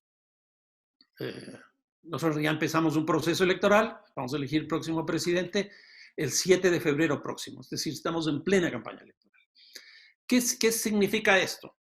Que mucha gente, cuando ve, más bien dicho, cuando nosotros vemos las encuestas de opinión pública, ¿qué es lo que nos dice? Un rechazo a la política, un rechazo a los candidatos, un rechazo a los partidos políticos. En otras palabras, independientemente de tener esa cantidad impresionante de organizaciones políticas, la gente no se ve representada por esas organizaciones políticas. Y eso es complicadísimo para la producción jurídica, para la producción legislativa. ¿Por qué? Porque en las elecciones del 7 de febrero próximo vamos a elegir presidente y por lo menos nosotros tenemos segunda vuelta, como casi todos los países de América Latina, creo que México es la única excepción, y Venezuela también. La segunda vuelta nos permitirá tener un presidente de mayoría, pero en la primera vuelta elegimos el Parlamento. ¿Qué es lo que vamos a tener? Yo no sé, 10, 12, 14 fuerzas electorales representadas en el Congreso. ¿Cómo construir mayorías en ese contexto? Va a ser francamente imposible. La impresión que yo tengo es que la democracia ecuatoriana, y en muchos casos la democracia latinoamericana, ha entrado en una lógica de una democracia sin partidos políticos. Para que ustedes vean lo complicado que es eso, si es que es cierta esta hipótesis. Porque tener muchos partidos políticos no significa tener partidos políticos. Porque el rechazo y el descrédito de la política es tan fuerte que la gente lo que está buscando es otro tipo de candidatos y otro tipo de expresiones políticas. Y la segunda cosa que nos introduce también el COVID es que la construcción de la política en este tiempo se hace fuera del espacio público. Una democracia sin espacio público. Imagínense lo que es eso. Lo que está pasando en este momento, y aquí generalizaría para América Latina, es que las élites con el coronavirus están tomando un peso tan fuerte para decidir política económica, política institucional, política social, etcétera, etcétera, que vamos a vivir, si no estamos viviendo ya, un retroceso muy grande.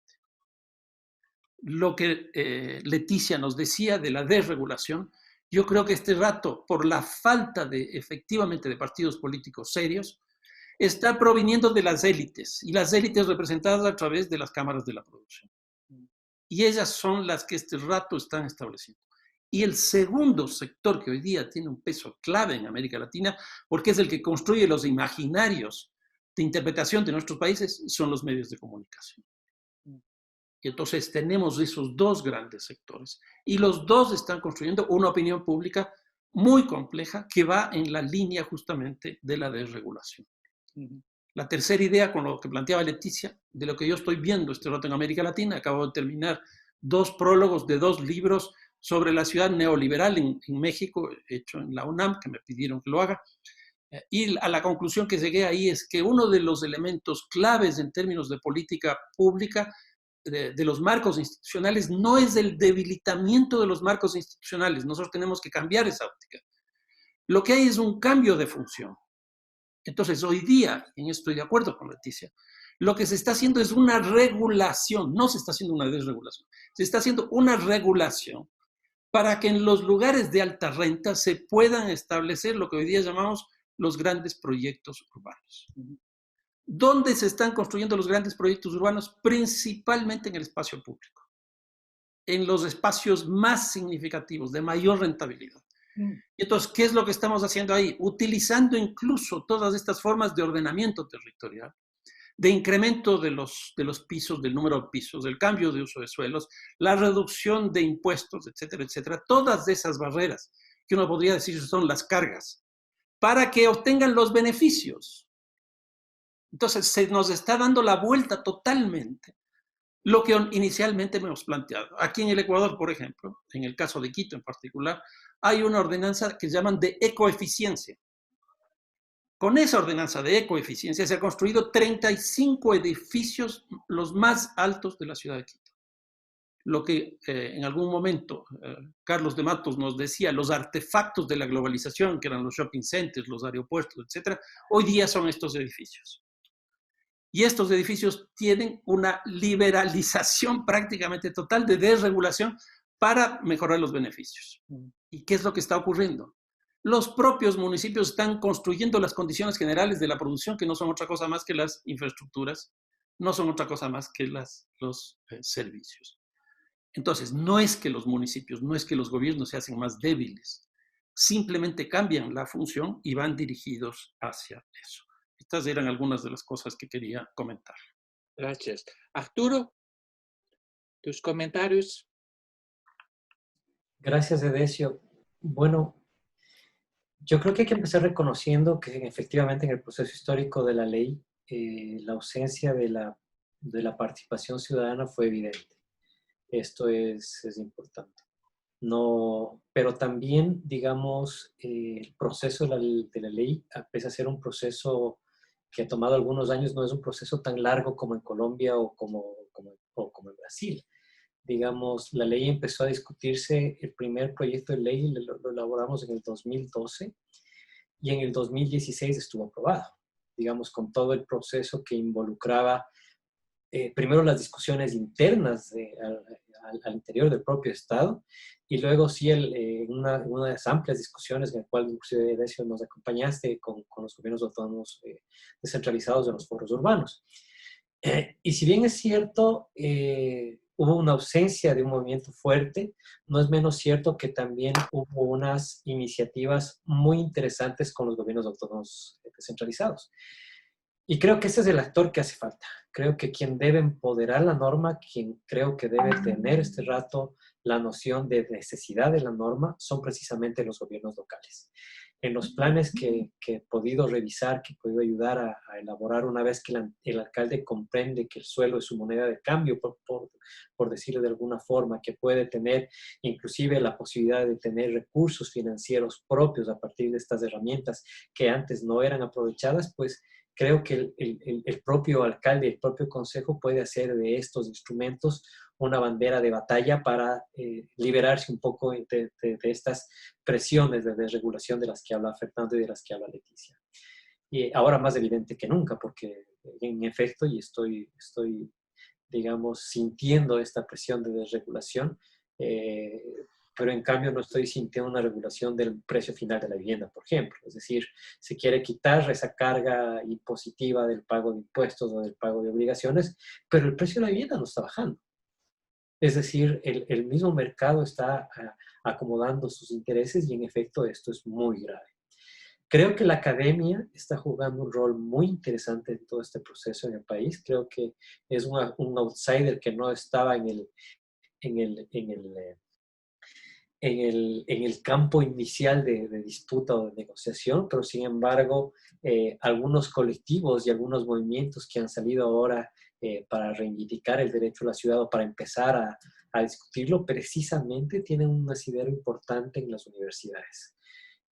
No hay que olvidarse que Ecuador es muy joven en este tema. Sí, de hecho, posiblemente si no hubiera habido terremoto en el 2016, la ley no era aprobada. O sea, tuvimos que pasar por un acontecimiento importante como fue el terremoto para darnos cuenta que era necesario tener planes, que era necesario tener normas de construcción. Y ahora el tema del COVID también está desnudando las falencias de la ciudad sin equipamiento, al punto al que yo quería llegar en un inicio. Entonces, yo creo que toca ahora trabajar desde otro sector, trabajar desde la sociedad, trabajar desde la sociedad civil, desde la academia, y el momento en que creo que empecemos a difundir el conocimiento, a evangelizar la ley, que es el segundo paso complicado de este proceso, creo que podemos lograr ese empoderamiento que tanto necesitamos.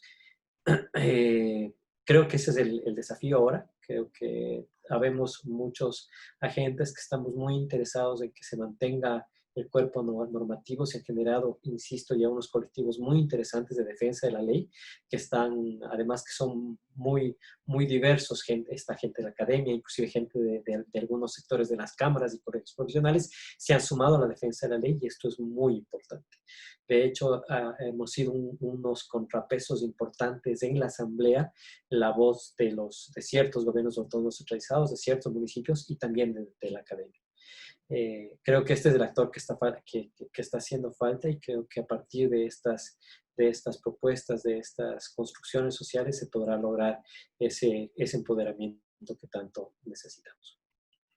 Y Arturo, ¿cómo ha sido la acción del Poder Judicial?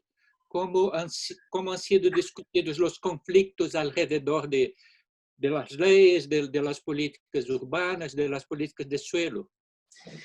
De hecho, en el país se demanda muy poco en función de estos derechos, porque precisamente no había una ley que diga cómo demandarlo. O sea, es decir, el derecho a la ciudad estaba en el intangible y puede ser cualquier cosa. ¿Cómo se hace efectivo ese derecho a la ciudad? Digamos, sabemos que es necesario positivizar la protección de los derechos en un marco normativo. Y a partir de la ley, digamos, empiezan recién a sentirse necesidades de reivindicación. Como te digo, los procesos son muy jóvenes aún. No conozco todavía que se haya demandado, por ejemplo, constitucionalmente la reivindicación del derecho a la ciudad.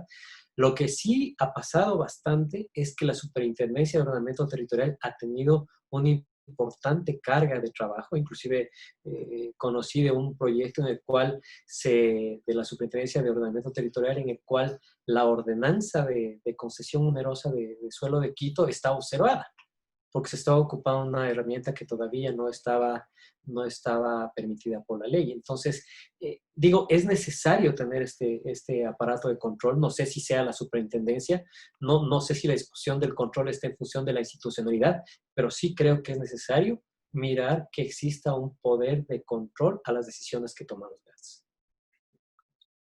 Fernando, ¿hay alguna distinción, alguna diferencia entre la manera donde se ha intentado materializar el orden constitucional en las ciudades y en el campo?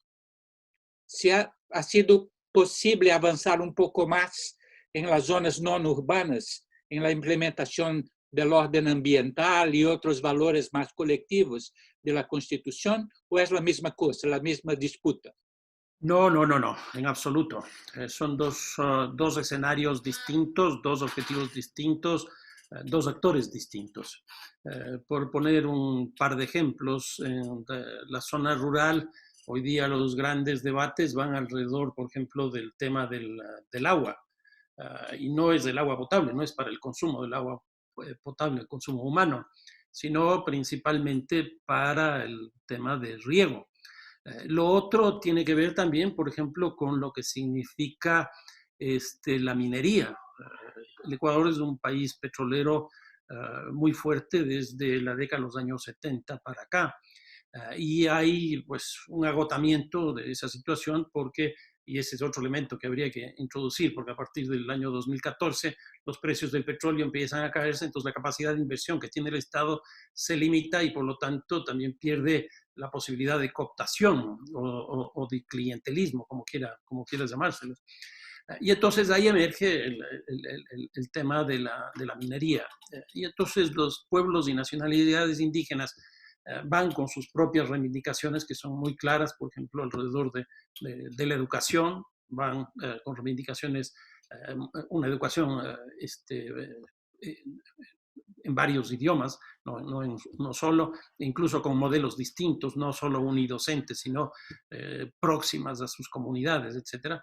Lo del agua, lo de la minería, y también va respecto del tema de la propiedad. En el Ecuador sí ha habido reforma agraria, hemos tenido dos procesos importantes, uno en la década de los 60 y otro en los 70, que sí se distribuyó, y en los 90, sobre todo en la Amazonía también se distribuyó la propiedad, pero sigue habiendo un problema muy fuerte de propiedad. Esto ha hecho que, por ejemplo, hoy día en la campaña electoral haya dos grupos dentro de Pachacutic, que es la expresión política de los grupos de los pueblos y nacionalidades indígenas, dos grupos que se han diferenciado muy claramente. Unos que son mucho más ambientalistas, que van por este tema del agua, de la naturaleza, etcétera, y otro que van mucho más próximos a cuestiones ideológicas, así, respecto de la propiedad del suelo y a los cambios dentro de la estructura del Estado. Entonces ahí tienes una expresión muy clara que también va no solo vinculada a los pueblos y nacionalidades indígenas, sino a la necesidad de recuperar la condición agrícola, ganadera, etcétera, que tiene el país desde hace mucho tiempo.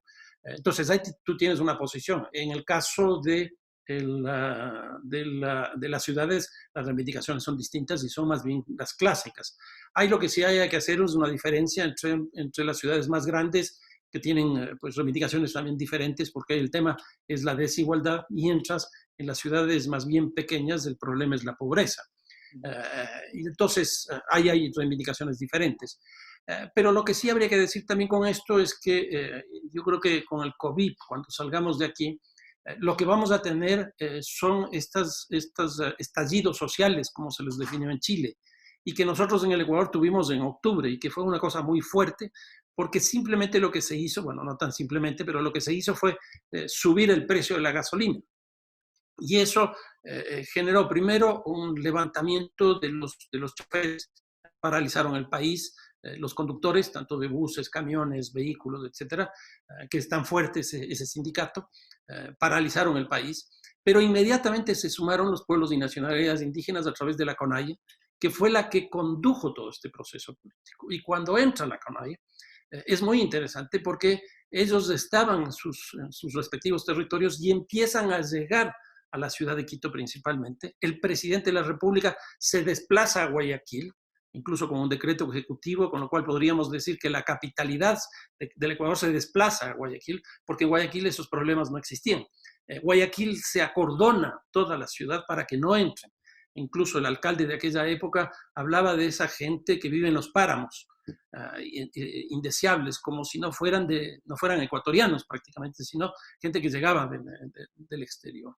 Entonces yo creo que lo que probablemente va a ocurrir, retomando lo que decía hace un rato de esta democracia sin partidos, etcétera, etcétera, es que sí hay ciertas organizaciones que no son políticas, sino son movimientos sociales que sí tienen un peso. Y uno de esos, sin duda, el que más peso político tiene, son los pueblos y nacionalidades indígenas, que cuando uno va al censo del Ecuador, ahí aparece solo el 7.4% de la población que se reconoce como pueblo originario.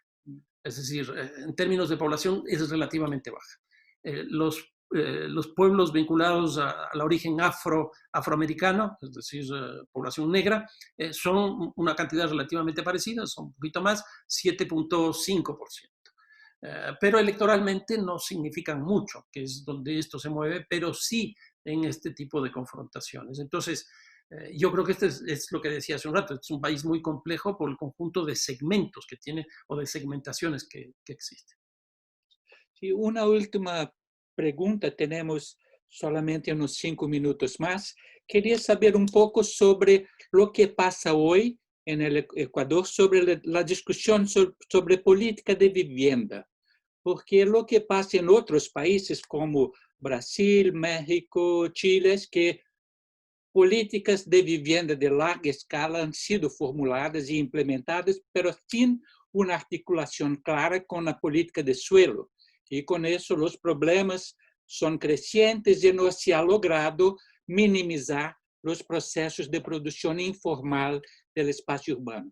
En otros países, como es el caso del Perú, quizás la política de vivienda más significativa sea la regularización de asentamientos informales, pero eso también no logra resolver el problema del acceso al suelo con servicios y a la vivienda. ¿Cómo ha sido la discusión hasta hoy en el Ecuador sobre vivienda? ¿Hay una articulación clara entre vivienda y suelo? ¿Hay algo efectivo sobre asentamientos de hecho, asentamientos consolidados, ¿no? ¿Qué está pasando hoy sobre el tema de vivienda en el Ecuador? Arturo. Muy bien, creo que para topar este tema hay que mirar dos dimensiones, digamos, una dimensión desde el Estado central y una dimensión desde los municipios. Generalmente, las decisiones de vivienda social han venido desde el Estado central a partir de una política de subsidios y de incentivos. Subsidios a la persona que necesita la vivienda y el incentivo al constructor. Esta política ha sido variante y cambiante en función de la historia del Ministerio de Desarrollo Urbano y Vivienda. Cada vez se tratan de perfeccionar los programas de vivienda. De hecho, la última oferta de vivienda del presidente Moreno era más de 300,000 viviendas para este cuatrienio, o sea, viviendas nuevas. Si no me equivoco, 320,000 viviendas en un plan que se llamaba Casa para Todos. El plan concebido inicialmente como una vivienda unifamiliar en un lote específico con una vivienda de 45 metros y que no debía costar más de $10,000. Esta era, digamos, la idea inicial de la política de vivienda. Claro, el problema de siempre, el suelo y el suelo servido. Construir la vivienda de $10,000 posiblemente se pueda llegar a hacer. Ese no es el problema es el suelo servido. ¿Dónde está ubicada la vivienda? Ahora es bastante difuso el dato de cuántas viviendas efectivamente el Estado Central ha llegado a construir de las 325,000 y más que ofrecieron, pero estamos seguros que posiblemente no llegamos ni al 20% de su oferta desde que empezó el gobierno. Ahora, digamos, sigue siendo la política una política de cobertura de déficit, pensada desde la cobertura de déficit y pensada a partir de la vivienda propia y de la vivienda propia en suelo barato. Y esto implica, el suelo barato implica la periferia. Y también el suelo, y también implica que podamos o que el Estado pueda hacer vivienda agrícola o vivienda en el suelo rural a partir de los grandes tenedores de tierra que se dedican a la agricultura, y ahí es donde ha sido ubicada la vivienda.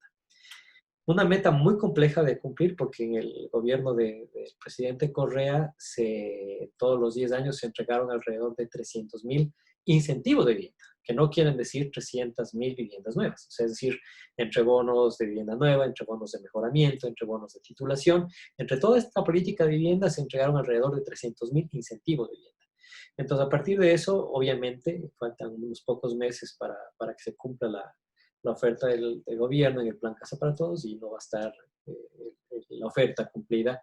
Y es más, la oferta tiene muchísimos problemas en su construcción por falta de suelo servido. Ahora, si bajamos de escala y vamos a los municipios, pues, digamos, pasa lo mismo. El tema de, por ejemplo, en Quito, en el gobierno del general Paco Moncayo, por ahí en el 2008 se anunciaba que existía una unidad de suelo y vivienda que iba a legalizar la existencia de 200 nuevos asentamientos informales al 2008. Se acabó el periodo de Moncayo, vino el alcalde Barrera, y él anuncia que pese a que se legalizaron 200 barrios, se van a legalizar 300 nuevos que aparecieron. Y viene después, se hace todo un proceso en Quito que se llamaba Plan Regula tu Barrio, se desconcentra en administraciones zonales las oficinas de legalización, termina el periodo de Barrera y viene el alcalde Rodas y dice, sí, se ha legalizado, se ha hecho un esfuerzo importante por legalización, pero tenemos 500 nuevos asentamientos humanos para regularizar. Entonces, esto es una especie de esta hidra griega que legalizas un barrio y aparecen todos nuevos. Es decir, la falta de stock de suelo, la falta de oferta de vivienda pública, el tráfico de tierra, los asentamientos informales, los piratas de suelo, la falta de disponibilidad de servicios, todo un cúmulo de servicios hace y la ausencia de una política nacional de suelo hace que eventualmente el tema de los asentamientos informales sea un problema latente para los municipios. No se van a acabar. De hecho, se convierte en un botín político.